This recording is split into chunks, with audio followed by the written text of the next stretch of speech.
Thank you, Mr. President. Mr. President, I come today to explain my vote yesterday for voting against the motion to proceed on this bill.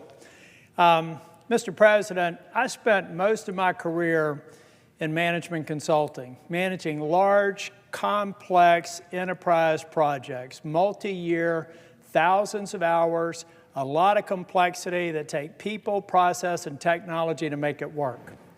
I learned a lot in that career, and I was able to go to the legislature and take that mindset as a member of the minority for 2 terms, and then we got a majority in 2010, and I found myself being the Speaker of the House. Mr. President, we were in the middle of the financial crisis. When I got sworn in January of 2011, North Carolina had a $2 billion shortfall on a $20 billion general revenue fund. And I had 6 months to balance that budget. Well, Mr. President, we did something that had not been done in North Carolina. We took the time to understand every aspect and every dollar that was being spent in government. We determined how to cut government in a way that was sustainable. We cut 12% from the university system budget. Not the rate of growth, but the actual spending. And I had some people say that it was going to be disruptive and the University of North Carolina would never be the same again. But Mr. President, we did it in a way that was instructed by the operations of the university system. And we did it in a way in concert with the chancellors. And you know what happened, Mr. President? We actually balanced the budget. We did do those cuts. And the last time I checked, the North Carolina university system is still considered one of the greatest systems in the United States of America. Why do I use that example? Because the Medicaid proposal in this bill bears no resemblance to that kind of discipline and due diligence. It has no insights into how these provider tax cuts are going to be absorbed without harming people on Medicare. And even worse, most of my colleagues do not even understand on either side of the aisle the interplay of state-directed payments and the devastating consequences of the funding flows that are going to be before us. Mr. President, here's how I figured out the impact in North Carolina. I used to be Speaker of the House, and I like the Speaker and have a good relationship with the Speaker and the President Pro Tem, so I called them up. And I had my staff ask them if they would do an economic impact assessment on what this proposed bill would do to the Medicaid program in North Carolina. But I didn't want just the view of the Republican partisan staff that reports to the Speaker and the President Pro Tem on how they're going to absorb this bill. I decided to go to Josh Stein, the governor, and I went to his Democrat staff for Medicaid.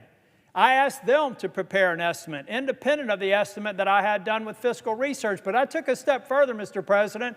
I went to the Hospital Association. I asked 3 different independent groups, a partisan Democrat group, a partisan Republican group of experts, and a nonpartisan group of the Hospital Association to develop an impact assessment independent, not talking, not sharing, reporting to me. And what I found is the best case scenario is about a $26 billion cut. Now, we've got a delay, so it may be 2 years, it may be 1 year. All it does is make that $26 billion happen in year 1 or year 12, but the impact is the same, Mr. President, and it's indisputable. Now, when I actually presented this report that you can find on my website, I had people in the administration say, "You're all wet, you don't know what you're doing." I said, well, why don't we assemble a series of meetings? We're going to provide you our analytics.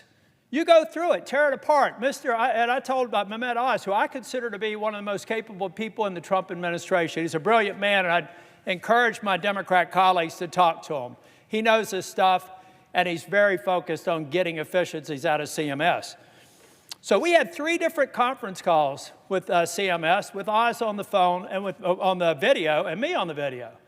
And I said this, guys, I would love nothing more than you to prove me wrong. I would love nothing more for you to tell me it's not $26 billion or $30 billion, that it's $2.6 billion or $2 billion or $200 million. But after 3 different attempts for them to discredit our estimates, the day before yesterday, they admit it. that we were right, that between the state-directed payments and the cuts scheduled in this bill, there's a reduction of state-directed payments. And then there's the reduction of the provider tax. They can't find a hole in my estimate. So what they told me is that, yeah, it's rough, but North Carolina's used the system. They're going to have to make it work. All right. So what do I tell 663,000 people in 2 years or 3 years when President Trump breaks his promise by pushing them off of Medicaid because the funding's not there anymore, guys?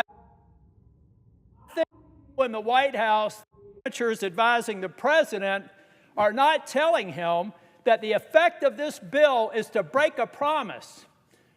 And you know, the last time I saw a promise broken around health care, with respect to my friends on the other side of the aisle, it's when somebody said, if you like your health care, you can keep it. If you like your doctor, you can keep it. We found out that wasn't true. That made me the second Republican Speaker of the House since the Civil War, ladies and gentlemen, because we betrayed the promise to the American people. 2 years later, 3 years later, it actually made me a U.S. Senator, because in 2010, it had just been proposed. And just anticipation of what was going to happen was enough to have a sea change election that swept Republicans into the majority for the second time in 100 years. Now, Republicans are about to make a mistake on health care and betraying a promise.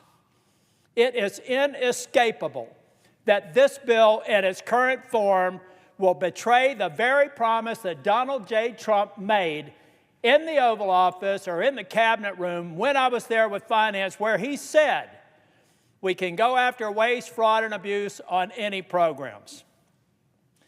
Now, those amateurs that are advising him, not Dr. Oz, I'm talking about White House healthcare experts, refuse to tell him that those instructions that were to eliminate waste, fraud, and abuse, all of a sudden eliminates a government program that's called the provider tax.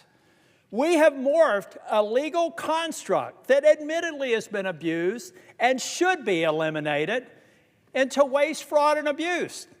Money laundering. Read the code. Look at how long it's been there. I was Speaker of the House. I refused to do it. When I left North Carolina, I said, we're not going to do a provider tax. I left it at 2.5%. Now it's 6%. Mistake on the part of the leadership. And frankly, I know my friends are probably going to think I'm a little bit crazy here, but I actually passed a law that made it illegal to expand Medicaid. Why did I do that? Because I was convinced someday we would be here.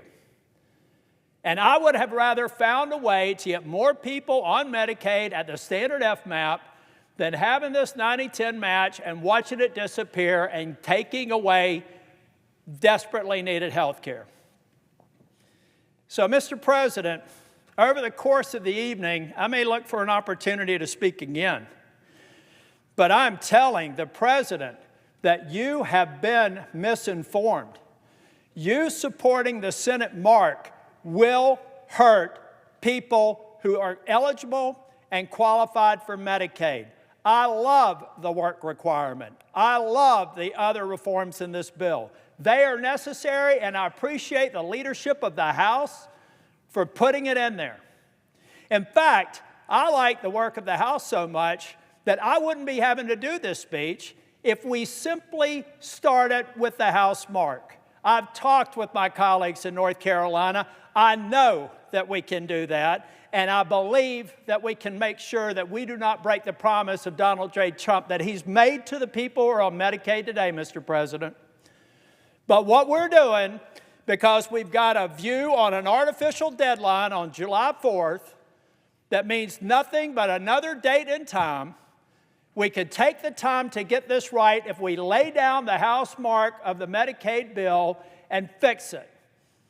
And I know that my friend and colleague from New Hampshire, I jumped in front of her, so I'm only going to take another minute or two. But, Mr. President, we owe it to the states to do the work to understand how these proposals affect them. How hard is that? I did it. How hard is it? How hard is it to sit down and ask the Medicaid office, ask the legislative staff, ask the Independent Hospital Association what the impact is? If there's no negative impact, what's wrong with daylight? What's wrong with actually understanding what this bill does? Mr. President, I know what it does because I spent a career implementing complex systems, and then I had the privilege of being Speaker of the House, and I implemented them in a government setting. And since I've been here, I've focused on bills and watched their implementation from the cradle until they're fully implemented. Mr. President, we owe it to the American people, and I owe it to the people of North Carolina to withhold my affirmative vote until it's demonstrated to me that we've done our homework. We're going to make sure that we fulfill the promise, and then I can feel good about a bill that I'm willing to vote for. But until that time, I will be withholding my vote. Thank you, Mr. President.